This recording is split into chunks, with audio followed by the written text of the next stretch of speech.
insights. I'm now honored to introduce Mr. Guy Ryder, who's the Director General of the International Labour Organization. Mr. Ryder, ahead of the ILO's 100th birthday and looking ahead at the SDG Summit, we are very pleased that you could join us here to offer your reflections. This anniversary, celebrated at the General Assembly tomorrow, happens 100 years after the ILO Constitution was adopted by the Paris Peace Conference following the end of the First World War. Multilateral institutions like the UN are needed more than ever to tackle common challenges, including through the 2030 Agenda.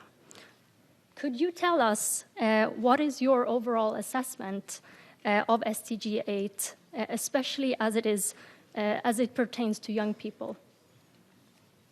Well, firstly, thank you very much for the invitation. The ILO is not the most youthful organisation of the international system, but I think this is the place I should be this afternoon. I've enjoyed very much listening to the conversation. So how are we doing on SDG number 8? And this, just for a reminder, that's the goal that talks about full employment. That's the goal that talks about decent work for all.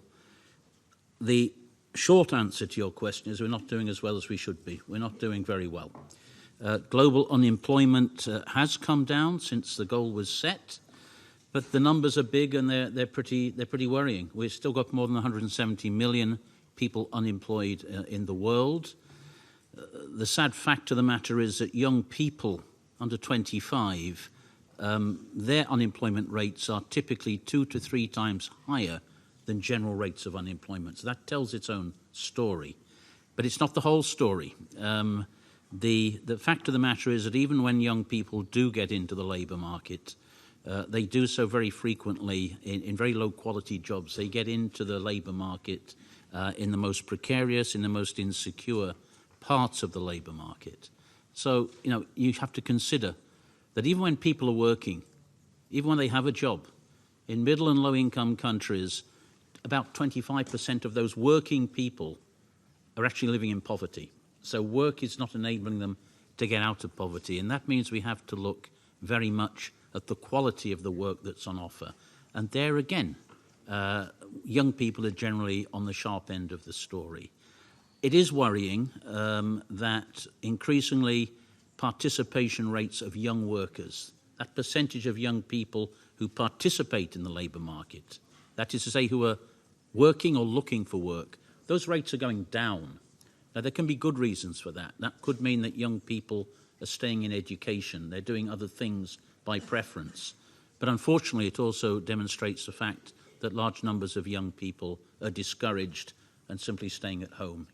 When you consider that 20% of young people are NEETs, they are neither in employment or in training, I think that tells a very worrying story of marginalisation in our societies. So it's a complex story, there's no doubt about it.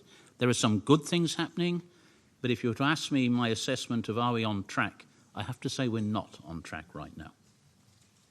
Thank you, and for sharing your reflections. And I think it echoes some of what has been discussed here today in the thematic session on SDG 8 and in many of the regions that we need to look more broadly on the topic of employment.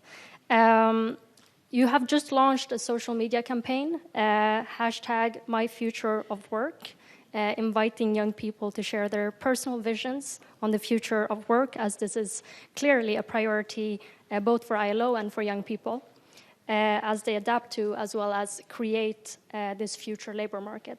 So how do you see the future of work? Yeah, the ILO's decided to dedicate its 100th birthday not to looking back at our long and venerable history, but looking forwards to the future of work. And I'm very frequently asked, well, what do you think the future of work, just as you've asked me, what will the future of work look like? And the answer is, it's not very helpful, but it's very important to say it. It depends. It doesn't depend on technology. It doesn't depend on globalization. It doesn't depend on climate change. It doesn't depend on demography. It depends on us. It depends on the policy decisions, the goals that we set, and then the policies we take to realize those goals. So The idea that the future is predetermined, that the future is written in the stars, is a very dangerous idea in my view. I see lots of very precise forecasts about how many jobs are going to be created, how many jobs are going to be lost. Not only do I think that those forecasts are very improbable in intellectual terms, I think they're very unhelpful in political terms, because it can lead to paralysis. It can lead to the notion it's all decided, we just wait for it to happen. So what will the future of work look like? Depends on us, depends what we make it, what we're ready to make it, what we want to make it, what we're capable of making it. Thank you for sharing.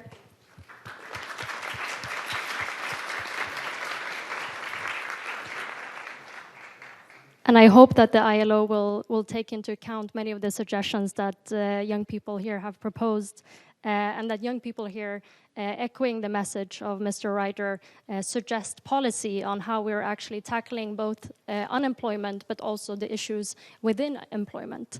My last question to you is, how can the ILO better partner with youth to advance youth employment? Including the young people here in this room? Yeah. The first thing I want to say is we're very conscious that we need to be listening. The voice of youth needs to be heard in our organisation as elsewhere. We make lots of mistakes in the ILO. One of the good things we did was to put the Secretary General's envoy on youth as a member of our Global Commission on the Future of Work. So we're listening and your voice is being heard. I think that's really important.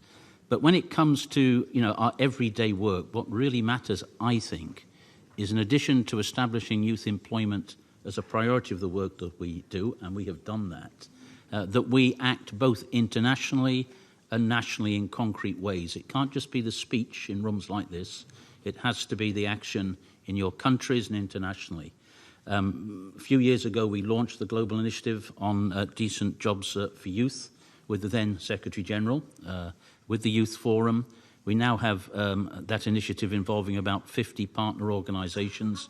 We've got to about 18.5 million young people. We've intervened in ways that have made some difference. I think that's great.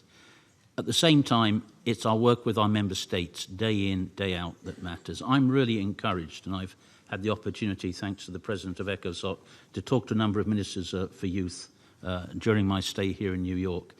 I am encouraged, whatever the problems, whatever the impatience, which I think is absolutely natural, helpful and correct, governments are reacting. Governments have got the message, and it's up to us in the ILO to partner with our member states to make the difference. It's never going to be enough, it's never going to be quick enough, but it's happening. Thank you so much, Director General Ryder, for sharing what's happening at the ILO, some of the initiatives and how young people can engage in this discussion. Unemployment is a key issue to young people, and I think it is especially important to hear some of the reflections on SDG 8 from this youth forum. I would now like to introduce, it's my